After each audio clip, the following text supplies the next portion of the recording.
Hi guys, you're welcome back. Thanks for clicking. How wonderful that some of you already got to visit a mosque. You're very fortunate here in Atlanta because you have many mosques, many opportunities to reach out to our Muslim brothers and sisters. In the whole state of Vermont, where I hail from, we have one. So you have no reason to not visit. It's right around the corner from you. There are mosques everywhere. And it's important that we visit because Islam is the most misunderstood and the most maligned religion in the world today. We are being whipped up into fear of Muslims. And when we are afraid, we're stupid, actually. We're operating out of just that reptilian part of our brain. When we're afraid, we don't have access to our higher functionings, our whole self, the power of the knowledge in our hearts, our whole being. We're resigned to a small place of living. Ali, the son-in-law of the Prophet, says, people are afraid of what they don't understand. So my hope today is to share with you a little bit about what I love about Islam in order to invite you to a place of more understanding and less fear. Islam is very practical. If you are looking for insights about how to live a good life, how to be a good person, Islam has wonderful gems to offer to you. One of the things I love most about Islam is that it invites us to be concerned about what is the most important thing in life.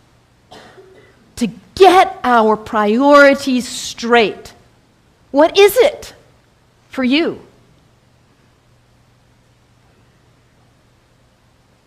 Stuff? Money? Power? Prestige? Family? Kindness? Service? Love? Art? Compassion? What is it for you? If you get nothing else out of today, take that one question and live into it. And if you don't know the answer yet, find out. What is it for you? What's most important? In Islam, the answer is very clear. La ilaha illallah, Muhammadan Rasulullah. There is nothing but the source, God, the one. How did you say it, Anthony? That love which is greater than we can know. That's what matters. And Muhammad is his prophet, is the prophet of love. La ilaha illallah, Muhammadan Rasulullah. And the thing about us humans, when we get that clarity, we know what's important. What do we do with that? We forget. That's who we are. We humans, we are the great forgetters. How many of you made a New Year's resolution back on January 1st? How are you doing with it now? Let's be honest. How were you doing January 7th? We get this high resolve and this clarity, and then we get caught up in all the distractions, all the things pulling our attention here and there, and we forget. That poet, Mary Oliver, says, what is it you plan to do with your one wild and precious life? What is it? In order to not waste our life, we need to regularly hit that reset button, come on back to center, to our heart, to what we know is really why we are here, what we know is really important. Regularly throughout the day, to stop and come back and say, well, let me check in and remember what matters so I don't waste my day or my week or my month or my life. And for Muslims, this is prayer, salat. It is the second pillar of Islam. The first pillar, la ilaha illallah, to know what matters. And the second pillar is to hit that reset button in order to regularly come back to center and remember what really matters. And for Muslims, this is not an activity in the head. It's an activity of the whole body. Allah Akbar, Allahu Akbar. Bismillah ar-Rahman ar-Rahim. Alhamdulillah, Rabbil Alameen. Ar-Rahman ar-Rahim. Malik Yawmiddin. Iyaka na'budu wa iyaka nasta'in. As-siratal mustaqim. Siratal ladhina an'amta alayhim. Ghayril maghdubi waladdallin. Amin. Allahu Akbar. Allahu Akbar. Allahu Akbar.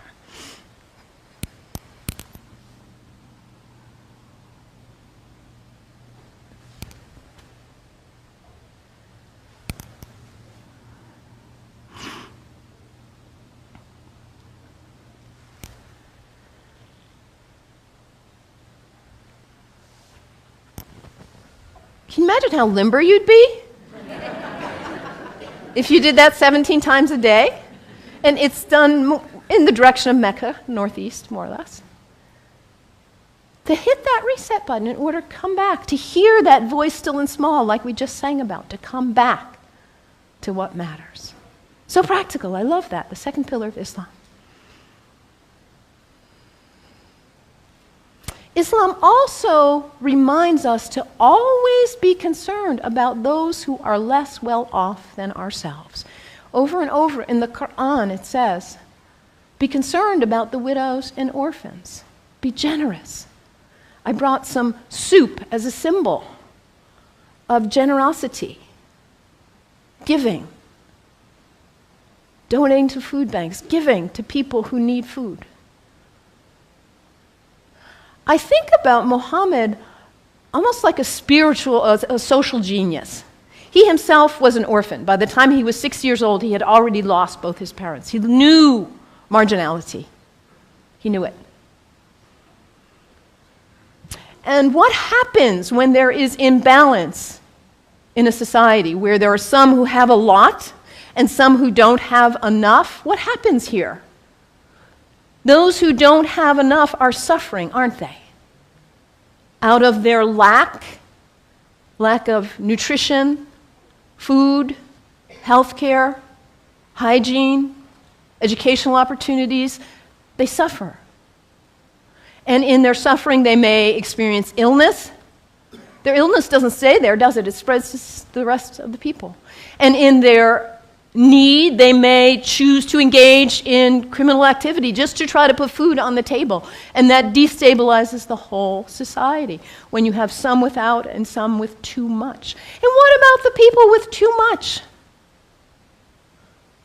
Greed is spiritual bankruptcy. We cannot know well-being in our hearts when we are surrounded with too much while others are suffering. It creates instability.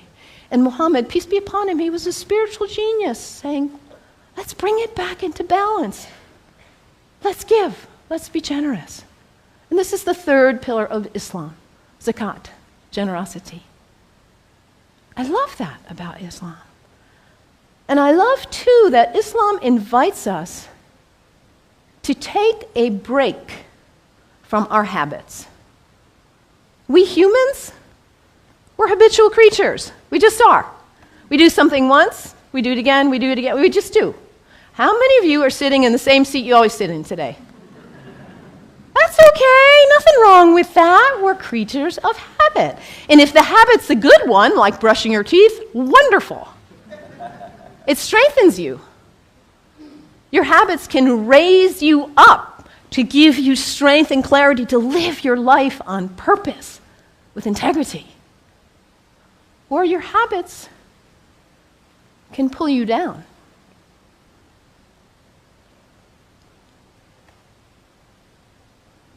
To take a break from your habits, because what happens when you try to take a break from your habit, when you try to stop reaching for whatever it is and you cannot? What is it for you? Coffee? Sugar? Alcohol? Drugs? Sex? Shopping? Your cell phone? Your tablet? Gossip? What is it for you, this behavior that you're caught in? You know it's not worthy of your best self, and yet there you are. It's addiction, isn't it? When we can't stop reaching for it, we can't stop doing it. And yet your life is so valuable, you matter. And to live your life on purpose and to cultivate the habits that raise you and strengthen you so you can be your most beautiful, best, loving, caring, giving self. So to take a break from your habits so you see who's in the driver's seat in your life. And put yourself back in the driver's seat. Whatever it is for you, there are other people in this room who have also struggled with addiction in this way and who have overcome it. You can get help. You can do it. Your life matters. It's valuable. This is the next pillar of Islam, fasting. Fasting not just from food, but fasting from other activities and behaviors as well. And when we fast from food in particular, and it says over again and again in the Quran, fasting is good for you if you only knew. Because we put too much in our bodies, don't we? We stress them. We overeat and put junk. And we don't honor the beauty of ourselves. And also, when we fast, hunger is not a theory in the head, it's an experience in the body when we fast from food, that feeling. And then when you see somebody else on the street who is begging, it's not a theory. You feel empathy because you know what hunger feels like. It's harder to close your eyes and walk right on by. Muhammad, that spiritual social genius, to create harmony and stability in society. The fourth pillar of Islam, fasting, taking a break from your habits. So practical, I love it.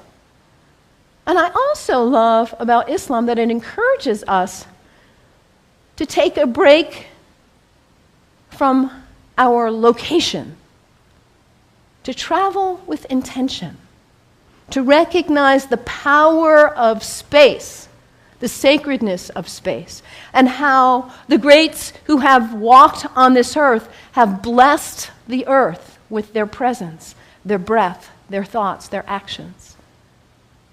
I know you are on the verge of a major decision about this sacred space for you. You have made this place sacred by your presence here.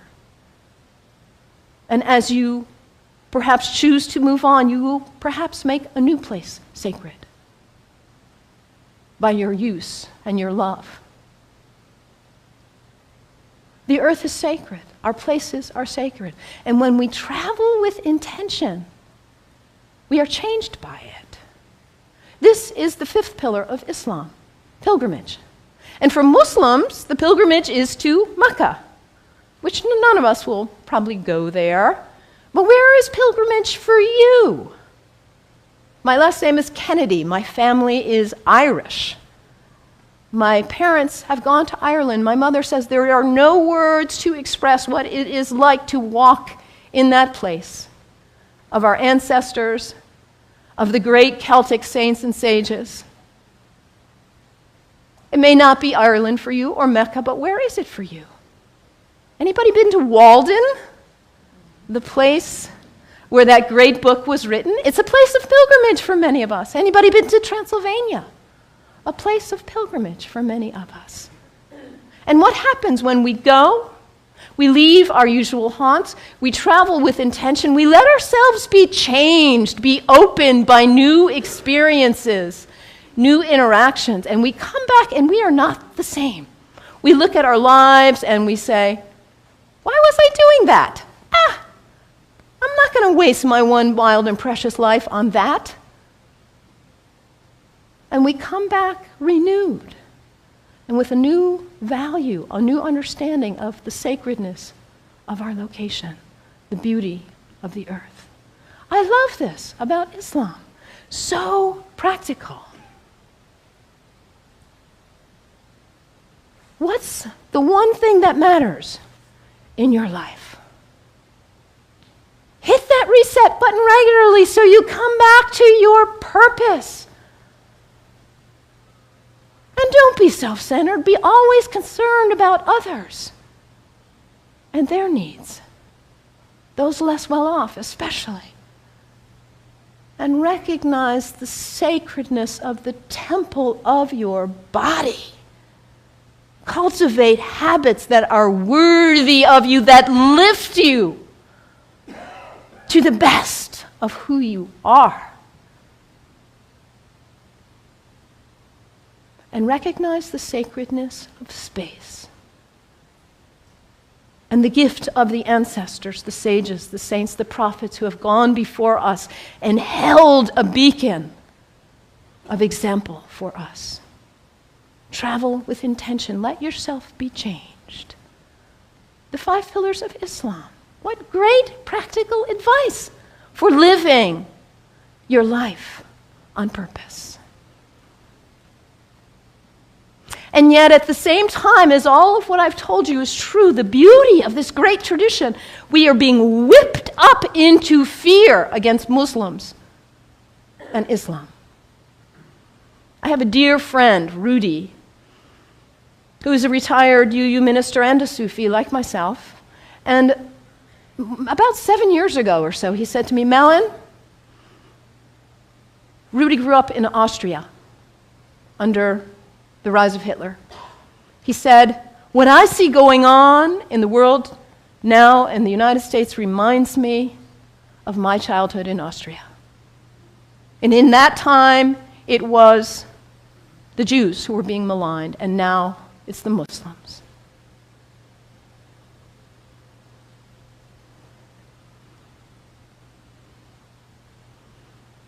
Hermann Goering, the right-hand person of Hitler, a Nazi. In the Nuremberg trials, he said something like this: the people do not want war, that's a given. But the people can be brought to the bidding of their leaders. It works the same in all countries, whether it's a dictatorship, a democracy, socialist, doesn't matter. All you have to do is convince the people they are under attack, make them afraid, condemn the pacifists for being unpatriotic, and the people will come to the bidding of their leaders. We're in the midst of such a time. People are afraid of what they don't understand. I implore you, do not fall for this ruse.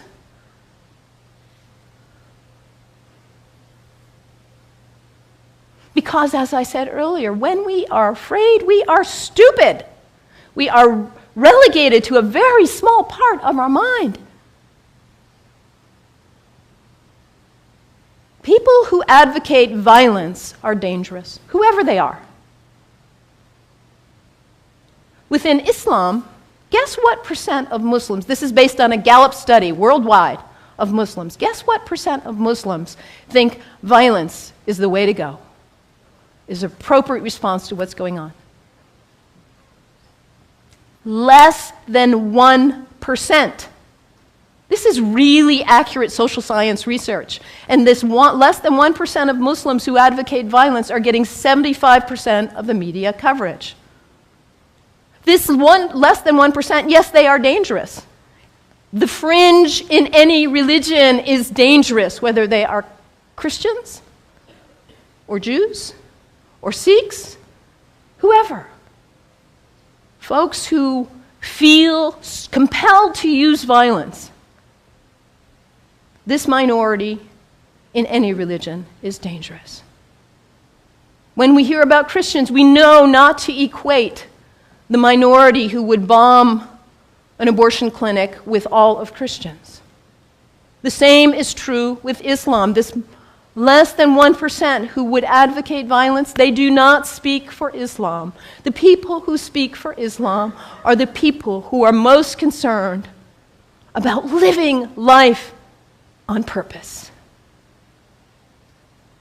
Not wasting your wild, precious life, but hitting that reset button, coming back to center. Being concerned about justice and everyone's needs. The true Muslims are the people who recognize the temple of the Holy Spirit, which is our body, and cultivate life and living and habits that are beautiful and worthy. The true Muslims are the people who respect the earth and the prophets from all traditions. So I implore you, you've got Muslim neighbors all around, go visit, make friends. Do not let yourself fall into this trap of being afraid of what you do not know. And take the example from the great tradition of Islam and live your one wild and precious life on purpose. May it be so. May it be so. Blessed be. Amen. Wow, guys, interesting. Like, I'm so speechless. Like, I'm really surprised this is coming from a reverend, a Christian, more of a pastor. She even know more about Islam than even some Muslims. I don't know, but I think that's how I see it, because before I continue, guys, I would say she's more of a teacher. She's more of a teacher than a preacher. You will see how she's digesting everything, speaking it one after the other. You could really comprehend everything she was saying. I could really understand everything. I even got to understand more about Islam from her than even when I even watch normal video from a Muslim scholar. To me, that's how I see it. But what's really surprised me most is the fact that with everything she was analyzing, you could, or if you observe it well, I'm sure she was once a Muslim, because she knows practically everything about Islam, how they pray, the Arabic words. She even demonstrated how they pray using a mat, saying it in Arabic words. Like, I'm just so I'm so surprised to actually watch this kind of clip, because I didn't know she would go that deep. I didn't know she knows more about Islam. If we hear what she said Islam. One thing she respected about Islam is that the fact that the only thing that is much more important to them in life is God, not wealth, not money, not fame, not power, but it's always God first. And the act of giving is one thing she also like about Islam. Like, I'm just guys, this is a whole lot to digest, guys. I am really, well, let's say I'm happy to hear this from a different person that is not actually a Muslim. Like, if you notice, the congregation were all quiet, paying attentive to her. Can you imagine 23 minutes video, she talking about Islam, and she said a lot of good things about Islam, their strengths especially. Like, you could imagine her trying to let non-Muslim understand that they should not fear Islam, but they should understand Islam more and have less fear for Islam, because Islam is not what people think it is. It's not a terrorist religion. It's a religion that if you take your time and learn it or understand them, you know that they are so religious. They don't joke with God. They don't joke with things of God. They take Allah seriously. They take things of God very, very seriously. She's even trying to let non-Muslims know that they should even learn from Muslims because of their ways of life. Muslim culture is a very rich culture. Like she said, there are 5 pillars, but number 1 pillar is God. The fact that they respect God, they worship God, they put God first in everything. Then the next one is prayer. And she said one thing she love about Muslims is that they pray a lot. Unlike, Christians. She said Muslims pray 5 times daily. She said, that it's not easy to discipline yourself and say you want to pray 5 times daily. It's not an easy thing, but because of they respect God, they fear Allah, they know who Allah is in their life.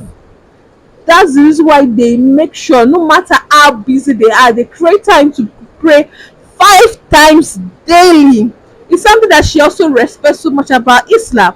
She gave us so many importance on Islam, so many things we need to learn from Islam. This actually, make me understand Islam more, make me understand Muslim more, and make me, if you have doubts about Islam, or you see them in a very bad light, or yes, you see them in a very bad light, just watch this video over and over again.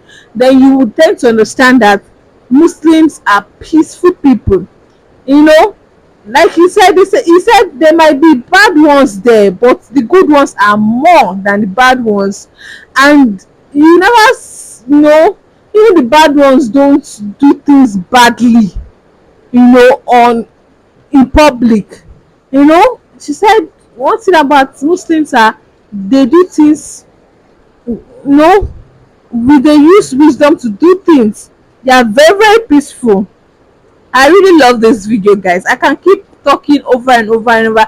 As in, this was a very beautiful. As a Christian, as a non-Muslim, I was really, really proud to hear all of this about Islam, and I'm proud and happy that it's coming from a non-Muslim, not only a non-Muslim, from a Christian, from a pastor, a reverend, a white woman pastor, an American pastor. You know how Americans, see Islam. You know the history between Americans and Islam. You know how things are between Americans when it comes to Islam. But this one coming from an American pastor woman, wow, it's something that I'm really, really, glad to hear this from her. Interest, like, man, I'm still speechless, guys. I'm just, trying to remember that part where she was praying. Like, I'm just still surprised how she was able to go about it. Like, was she actually a Muslim and she converted, or she's a pure Christian and she learned Islam? And because I don't know how she be so fluent in Arabic like that, and she's not a Muslim. Well, let me know, guys. I think I'll do my research on that to know if she was once a Muslim, or she's a, Christian, fully Christian. Well, that was a beautiful one. Let me know your point of view, guys. Thank you so much for watching. I'll see you in the next one. Bye.